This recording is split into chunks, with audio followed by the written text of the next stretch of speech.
नमस्कार, आप देख रहे हैं एस10 टुडे। मैं हूं राकेश। स्वागत है आपका देश प्रदेश में।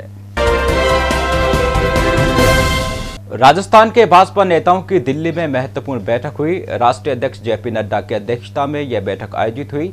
इस बैठक में सतीश पूनिया, गुलाबचंद कटारिया, राजेंद्र राठौड़ शामिल हुए। बैठक में अर्जुन मेघवाल, वी सतीश, बीएल संतोष भी मौजूद रहे। बैठक में संगठन के मुद्दों को लेकर करीब 2.25 घंटे से ज्यादा तक चर्चा हुई। यह बैठक नवंबर में ही तय हुई, लेकिन कोरोना के कारण देरी से हुई। राजस्थान बीजेपी प्रदेशाध्यक्ष सतीश पूनिया ने कहा कि जेपी नड्डा अगले महीने राजस्थान का दौरा करेंगे। सतीश पूनिया ने कहा कि जेपी नड्डा के राजस्थान दौरों को लेकर भी बैठक में चर्चा हुई। निकाय चुनाव में बीजेपी के बेहतर प्रदर्शन पर चर्चा हुई। आगामी निकाय चुनाव को और बेहतर बनाने का स्टेट यूनियन ने विश्वास दिलाया। बैठक के बाद पूनिया ने कहा कि विधानसभा उपचुनाव और प्रकोष्ठ मोर्चों में नियुक्तियों पर मंथन हुआ। प्रदेश भाजपा नेताओं की दिल्ली में बैठक पहले से प्रस्तावित थी। मीडिया से बातचीत में राजेंद्र राठौड़ ने कहा कि बीजेपी में किसी भी गुटबाजी की कोई जगह नहीं दी जाएगी। और वहीं बैठक के बाद गुलाबचंद कटारिया ने बयान दिया। गुलाबचंद कटारिया ने कहा कि बसपा विधायकों का कांग्रेस में विलय असंवैधानिक है। कानून की अनदेखी कर विलय किया गया। सभी 6 विधायकों की सदस्यता रद्द होगी। सरकार के साथ किसानों की नवे दौर की बातचीत बेनतीजा रही। किसानों ने तल्ख लहजे में सरकार से कहा कि आप हल निकालना नहीं चाहते हैं। अगर ऐसा है तो हमें लिखकर बता दीजिए, हम चले जाएंगे। इस बैठक में किसान तख्ती लेकर बैठे थे। इस पर लिखा था, मरेंगे या जीतेंगे। किसानों और सरकार के बीच अगली बैठक 15 जनवरी को होगी। किसान नेता बलबीर राजीवाल ने मंत्रियों से कहा, आप जिद पर अड़े हैं, आप अपने अपने सेक्रेटरी, ज्वाइंट सेक्रेटरी को लगा देंगे। नौकरशाह कोई ना कोई लॉजिक देते रहेंगे। हमारे पास भी लिस्ट है, फिर भी आपका फैसला है, क्योंकि आप सरकार हैं। लोगों की बात शायद कम लगती है, जिसके पास ताकत है उसकी बात ज्यादा होती है। इतने दिनों से बार बार इतनी चर्चा हो रही है, ऐसा लगता है कि इस बात को निपटाने का आपका मन नहीं है, तो वक्त क्यों बर्बाद करना है। आप साफ साफ जवाब लिखकर दे दीजिए, हम चले जाएंगे। आंदोलन के 44वें दिन सरकार और किसानों के बीच विज्ञान भवन में बातचीत चल रही थी। कृषि मंत्री नरेंद्र सिंह तोमर, रेल मंत्री पीयूष गोयल और वाणिज्य राज्य मंत्री सोम प्रकाश के सामने किसानों ने कृषि कानून रद्द करने की मांग दोहराई, लेकिन कृषि मंत्री ने साफ इनकार कर दिया। राजस्थान हाई कोर्ट ने राजस्थान पुलिस कांस्टेबल भर्ती परीक्षा 2019 का परिणाम जारी करने पर रोक लगा दी है। यह फैसला हाई कोर्ट की जयपुर पीठ न्यायाधिपति संजीव प्रकाश शर्मा ने सीकर जिले के लक्ष्मणगढ़ के रहने वाले जहीर अहमद जाजोद की रिट याचिका पर सुनवाई करते हुए सुनाया। अपने फैसले में न्यायाधिपति ने महानिदेशक पुलिस राजस्थान व महानिरीक्षक पुलिस भर्ती राजस्थान पुलिस से नोटिस जारी कर जवाब मांगा है। याचिकाकर्ता जहीर अहमद के अधिवक्ता अजाज नबी ने बताया कि याचिका में कहा गया था कि राजस्थान पुलिस कांस्टेबल भर्ती परीक्षा की जिलेवार मेरिट जारी करने की लीगल प्रक्रिया को चुनौती दी गई थी। साथ ही संपूर्ण राजस्थान की एक ही मेरिट लिस्ट जारी की जाए। इस पर हाईकोर्ट ने परीक्षा परिणाम जारी करने पर रोक लगाने का फैसला सुनाया।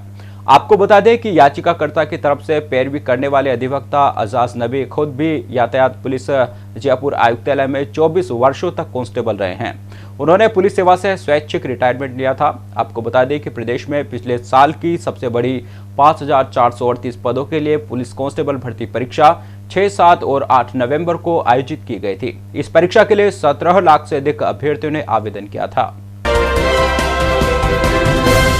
अलवर में डीएसपी के 3 लाख रुपए की रिश्वत लेते पकड़े जाने के बाद शुक्रवार को एसपी तेजस्विनी गौतम ने क्राइम मीटिंग बुलाई।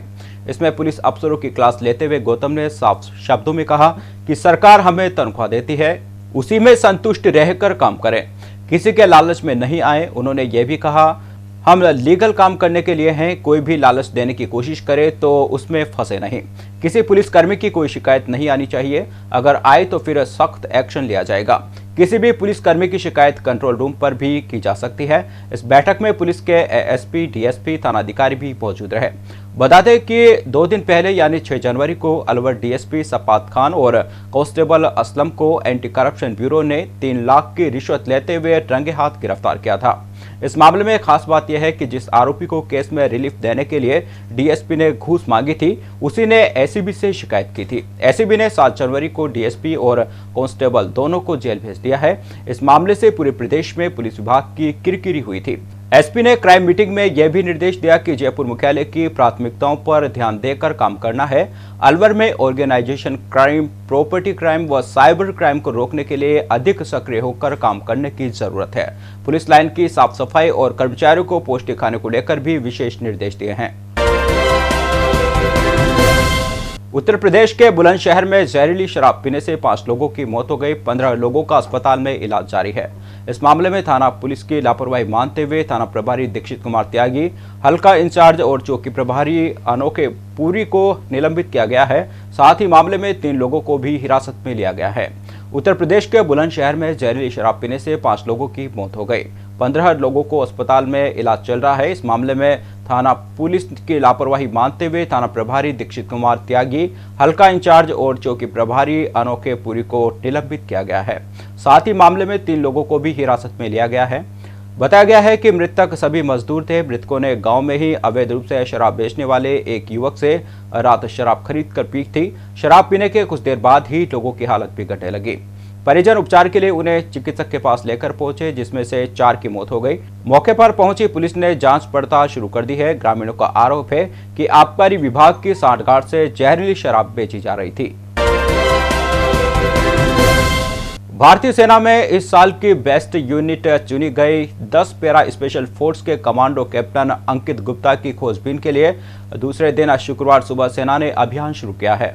बेहद कठिन ट्रेनिंग के बाद तैयार होने वाले देश के चुनिंदा कमांडो में से एक कैप्टन अंकित गुरुवार को एक अभ्यास के दौरान हेलीकॉप्टर से तखत सागर जलाशय में कूदे थे। उनके साथ कूदे 3 अन्य कमांडो तो बाहर निकल आए, लेकिन कैप्टन अंकित बाहर नहीं निकल पाए। उनका अभी तक पता नहीं चल पाया है।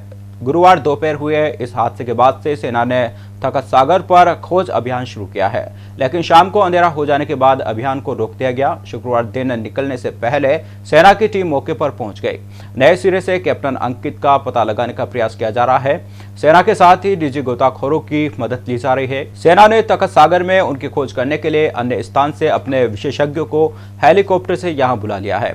सभी मिलकर खोज में जुटे हैं। पैरा कमांडो स्पेशल फोर्सेस का पूरा साल अभ्यास चलता रहता है। डेजर्ट वारफेयर में महारत रखने वाली 10 पैरा के कमांडो का एक हेलीकॉप्टर से पहले अपनी बोट को पानी में फेंक स्वयं भी कूदना था। इसके बाद उन्हें बोट पर सवार होकर दुश्मन पर हमला बोलना था। इस अभियान के तहत कैप्टन अंकित के नेतृत्व में 4 कमांडो ने तखत सागर जलाशय में पहले अपनी नाव को फेंका और उसके बाद खुद भी पानी में कूद पड़े।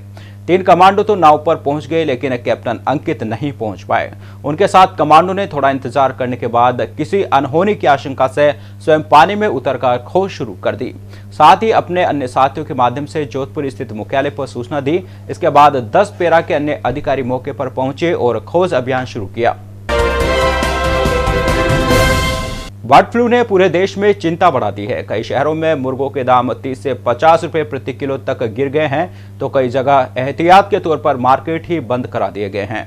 मध्य प्रदेश में केस सामने आने के बाद इंदौर, उज्जैन में चिकन की दुकानें बंद करानी पड़ी। वहीं जयपुर, अजमेर, रांची, वाराणसी समेत कई शहरों में भी चिकन और अंडे की कीमतों में गिरावट आई है। जयपुर के पोल्ट्री फार्म के मुताबिक यहाँ अंडे की कीमत 6 रुपए से घटकर 5.5 रुपए प्रति पीस हो गई है। मुर्गे की कीमत जो पहले 95 से 100 रुपए थी, वह घटकर 80 से 85 रुपए रह गई है। शहर के व्यापारी फिरोज राजावत ने बताया कि लोग डरे हुए हैं। वे पूछ कर खरीदारी कर रहे हैं कि इसे खाने से कोई नुकसान तो नहीं है। हालांकि अभी डिमांड में करीब 5 की गिरावट आई होगी, लेकिन ऐसा ही रहेगा तो एक हफ्ते में डिमांड आधी रह जाएगी। हो सकता है बिक्री पर रोक ही लग जाए। अजमेर में एक अंडे का भाव 1.25 रुपया घट गया, तो ब्रॉयलर के दाम में 20 रुपए प्रति किलो तक की गिरावट दर्ज की गई है। अजमेर में पहले 5 रुपये 80 पैसे प्रति अंडा व बॉयलर 110 से 120 रुपये प्रति किलो तक बिक रहा था, लेकिन अब ये 4 रुपये 50 पैसे और 90 से 100 में ही बिक रहा है। तो फिलहाल देश प्रदेश में इतना ही। S10 टीम को दीजिए इजाजत। नमस्कार।